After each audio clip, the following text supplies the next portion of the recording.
possible. Hopefully, at a future visit of mine, we'll be able to catch up. Could you comment about PM Modi is going to Manipur today after 2023 violence happened? Why do you see this? Well, I think it's a good thing.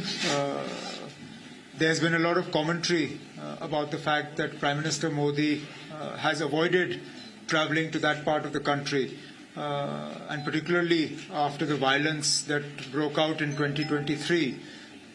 So as we say in Hindi, der aaye durust aaye, better late than never. It's a good thing he's visiting.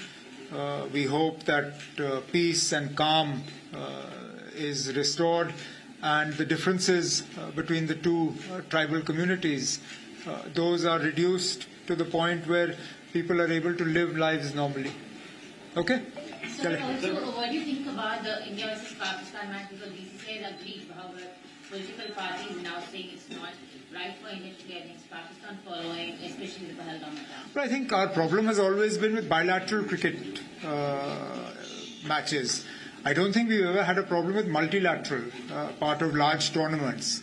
If I understand correctly, this game is part of a tournament. It's not part of a bilateral series between the two countries. If this is a start and things can move in a positive trajectory from there, nothing like it. More often, very often, sport becomes a victim to politics. And nowhere is this more true than with cricket and the subcontinent. But you can't wish away what happens.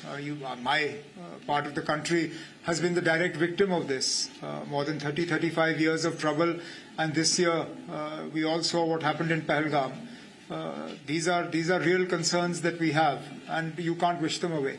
One more question. So on the statehood of Kashmir, with the monsoon parliament sessions coming up, you also raised your voice against the MLA being detained. Well, they're two separate but in some ways related issues. Law and order, policing, these are not part of the elected government's responsibilities. And that, I think, is unfortunate. Jammu and Kashmir has been promised full statehood by the Prime Minister, by the Home Minister, by representatives of the Government of India when this matter was being argued in front of the Supreme Court. So there is no reason why this promise shouldn't be kept. Again, this is something that should have already happened. I fail to understand why it hasn't been done, but we continue to push. We believe that this promise must be kept and the elected government must be empowered the way the people want it to be. Linked to this is obviously the decision to arrest an honourable MLA. Whatever complaints might have been there about the conduct of the MLA, the law that you have used to detain him is absolutely, as I said, a misuse of that law and an excessive use of force against an elected representative.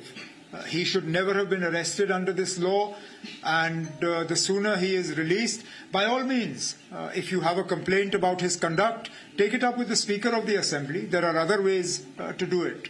But detaining him under the draconian Public Safety Act, where he is not eligible for bail for at least 6 months, is definitely an excessive use of force. Sir, NC parliamentary and other sides of the world criticized, accused the party leadership of compromising the dignity in calling to fight for Jammu and Kashmir statehood and constitutional rights. What is your response? No, I have nothing to say on this. We have not compromised on anything. From the day this government of mine was elected, we have stood steadfast in our belief that statehood must be restored, and we were the ones who passed a resolution in the Assembly asking for the special status of Jammu and Kashmir to be restored.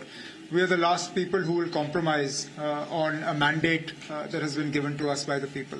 So your take on OTEC, especially with the special intensive report being implemented? Sorry, what? Your take on OTEC, vote chori, which India aligns against, especially with the Election Commission of India saying that by October, the upcoming 5 state elections, they'll be implementing SIR. Well, obviously there are concerns with regard to this special dispensation that was created for Bihar. And how useful it will be for the ruling alliance, I think will be shown when the results come out. I don't have any direct connection with Bihar, but obviously one hears about the mood of the people, and it's left people in Bihar very dissatisfied with the conduct of the Election Commission. I'm not sure the Election Commission wants to do something in the rest of the country that will add to the questions over its credibility. We have always taken pride in the independence and in the impartiality of our Election Commission. I think our Election Commission needs to hold true to those ideals. It wasn't without reason that T.N. Seshan was a much admired person across the country because he ensured the independence and the impartiality of the Election Commission. I think those are the days we need to go back to. Okay, that's it. Thanks.